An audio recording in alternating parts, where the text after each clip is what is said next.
La obsesión por la imagen en movimiento viene desde siempre y con desde siempre nos referimos a la prehistoria. En las famosas cuevas de Altamira, en España, entre otras pinturas rupestres, figura el dibujo de un jabalí de 8 patas. No era un ser monstruoso que habían inventado. El anónimo y primitivo ilustrador había querido recrear a la bestia en acción. Jamás imaginó que con esto se convertiría en el primer animador de toda la historia. Sí, podríamos decir que fue un pionero del cine. Más adelante, los egipcios, los griegos y los romanos también mostraron su preocupación por capturar a través de dibujos sucesivos la idea del movimiento. En Asia aparecieron las sombras chinescas, que consistían en juegos de sombras sobre una superficie blanca, iluminadas por luz ubicada a espaldas de la gente. A su vez, las sombras chinescas inspiraron en el siglo XVII la creación de la linterna mágica. Este aparato óptico consistía en una caja que tomaba imágenes del exterior y las proyectaba en su interior para luego funcionar a la inversa. Pero la época decisiva para el surgimiento del cine fue en el siglo XIX. En Gran Bretaña ya estaba en marcha la revolución industrial desde el siglo anterior, lo que trajo un gran número de avances tecnológicos como la electricidad y la locomotora a vapor, avances que modificaron para siempre aquella parte del mundo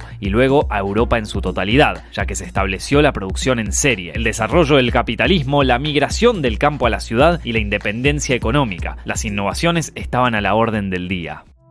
Uno de los inventos de aquella época fue la fotografía. En 1816, el científico y terrateniente francés Joseph Nicéphore Niepce crea la cámara oscura, un aparato que no alcanzó a la perfección hasta que Niepce conoció a su compatriota Louis Daguerre, quien perfeccionó el invento gracias a una variación de su autoría. El daguerrotipo, tal como se lo conoció, vio la luz en 1839 y se convirtió en el primer dispositivo fotográfico presentado al público. Otra figura clave para el surgimiento del cine fue Peter Mark Roget, médico inglés que en 1824 presentó la tesis de la persistencia retiniana. Según esta teoría, una imagen se queda en nuestra retina durante una milésima de segundo, por lo que podemos ver la realidad como una secuencia ininterrumpida de imágenes y también calcular detalles como la velocidad. A su vez, el físico belga Joseph Antoine Ferdinand Plateau descubrió que el ojo humano ve unas 10 imágenes por segundo, que el cerebro toma como una sola imagen continua. A partir de este concepto, se realizaron varios efectos ópticos como el traumatropo, que consistía en un disco con una imagen distinta en cada lado y que al girarlo parecen formar parte de una única imagen. El ejemplo del pájaro y la jaula ya es un clásico que todo el mundo conoce. Promediando el siglo XIX apareció uno de los primeros nombres fuertes en el nacimiento del cine, Thomas Alva Edison. Para 1891, Edison ya era un reputado inventor gracias al fonógrafo y la lámpara. Con su ayudante William S. Lorry Dixon, creó y patentó el kinetoscopio, un aparato que capturaba imágenes en movimiento y las plasmaba en una cinta Eastman perforada. Edison se había inspirado en el sopraxiscopio, creado en 1879 por Edward Muybridge, quien había recurrido a él para desarrollarlo y sumarle el registro de sonido. Edison se apropió del concepto y junto a Dixon hizo su propio camino. No logró agregarle la grabación de sonido al kinetoscopio, pero marcó un precedente al crear en 1893 el primer estudio bautizado Black Maria. El 20 de mayo de 1891 se realizó la primera proyección en sus laboratorios y para una convención de la Federación Nacional de Clubs de Mujeres de los Estados Unidos. Pero las funciones de kinetoscopio resultaron limitadas y su alcance siempre fue en ámbitos privados y para un grupo selecto de personalidades. El perfeccionamiento del kinetoscopio y su masividad llegó desde Francia de la mano de los famosos hermanos Louis y Auguste Lumière.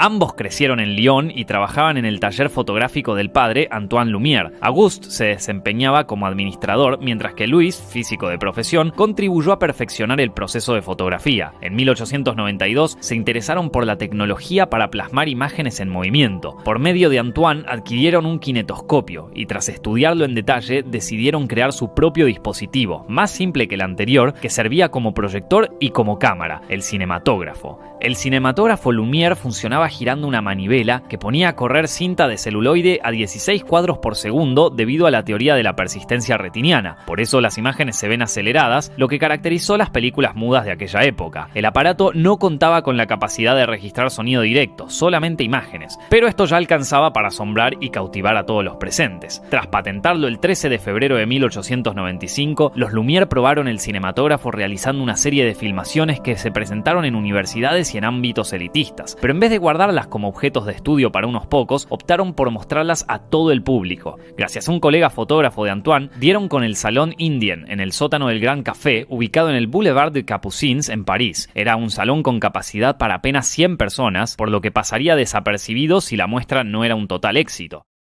La primera proyección pública tuvo lugar el 28 de diciembre de 1895. Las 33 personas que concurrieron ese día presenciaron un verdadero acontecimiento. Los cortos que componían aquella exhibición mostraban situaciones y personas de la vida diaria, pero el encanto residía en que se estaban moviendo, en que parecían vivas dentro de la pantalla. Los pocos presentes difundieron la noticia del nuevo invento. La prensa le dedicó toneladas de notas y al poco tiempo era un suceso masivo.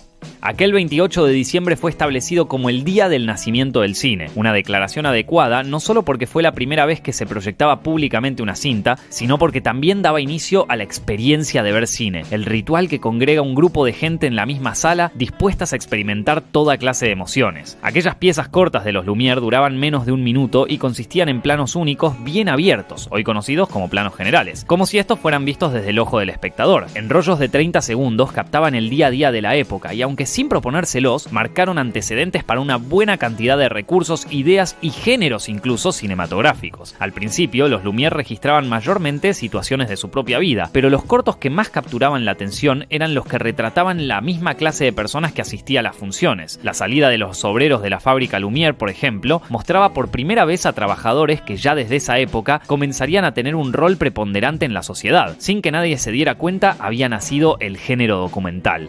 Sin embargo, la obra de los Lumière que más enloquecía a los espectadores era la llegada del tren a la estación Ciotat. Todos gritaban al creer que la locomotora se les venía encima. Pese a su intención naturalista, fue el germen de la capacidad del cine para brindar emociones fuertes como miedo, adrenalina y risas. Además, el corto El regador regado presenta un jardinero de los Lumière al que le hacen bromas con su manguera, generando situaciones graciosas. Mediante estos gags nacía la comedia en la pantalla. Los Lumière habían tenido la visión para crear el cinematógrafo y para mostrar su funcionamiento, pero no pensaban en el alcance de su invención, lo veían como un medio para fines científicos. Pero enseguida comprendieron su popularidad y de la mano de un buen número de camarógrafos empezaron a registrar acontecimientos deportivos, sociales y políticos de otras partes del mundo. Habían creado los noticieros. News on the March. El cinematógrafo había marcado una revolución que se extendió a proyecciones en las principales capitales europeas y pasó a formar parte de los entretenimientos de ferias, pero uno de los pocos afortunados que estuvo en la mítica función del 28 de diciembre fue el responsable de llevar este nuevo invento a otro nivel. Estamos hablando del mítico Georges Méliès. Nacido en 1861, Méliès era el hijo de un acaudalado zapatero, pero desde chico mostró interés por el arte. Comenzó dibujando y también se interesó por el teatro. Un viaje a Inglaterra también lo acercó al ilusionismo. Luego volvió a París para trabajar en la empresa de la familia, aunque su desempeño con las máquinas le serviría para el futuro. Cuando su padre murió, decidió no seguir con la compañía. Vendió su parte y compró el teatro Robert Houdin. Allí montó sus espectáculos que combinaban magia y actuación con escenografías y artilugios fabricados por él mismo. En paralelo, trabajaba como periodista e ilustrador. Podríamos decir que era un hombre bastante inquieto. Tras quedar maravillado con aquellas primeras proyecciones, el denominado mago de Montreux quiso adquirir un cinematógrafo, lo que le fue negado por los Lumière con la explicación de que a la larga dejaría de ser un negocio rentable. De hecho, ambos pronto desaparecieron del ámbito cinematográfico, pero sin darse por vencido, Méliès consiguió una versión del kinetoscopio por el lado del electricista inglés Robert Paul y comenzó a hacer sus propias filmaciones. Al principio se asemejaban a los registros naturalistas de sus colegas franceses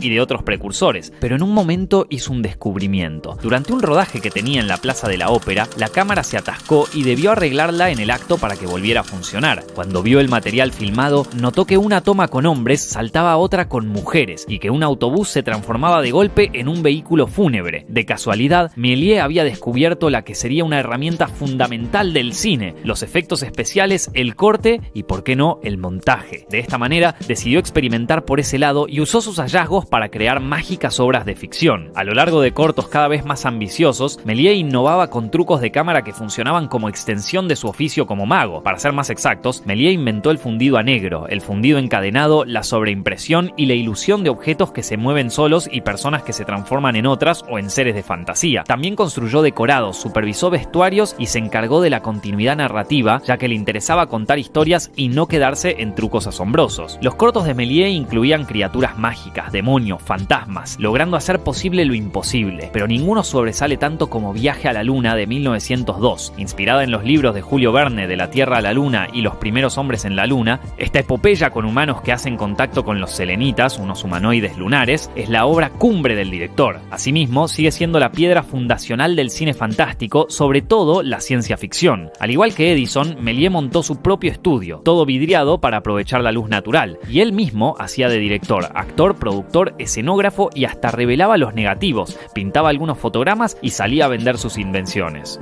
Méliès rodó alrededor de 500 cortos, pero solo se conserva una 10ª parte. La llegada de la Primera Guerra Mundial en 1914 fue uno de los motivos por los que su negocio terminó en la ruina. Retirado y olvidado por sus padres y por el público, se dedicó a atender una juguetería en la estación ferroviaria de Montparnasse. Fue redescubierto en 1925 y pudo vivir sus últimos días gozando del reconocimiento y el respeto que merecía.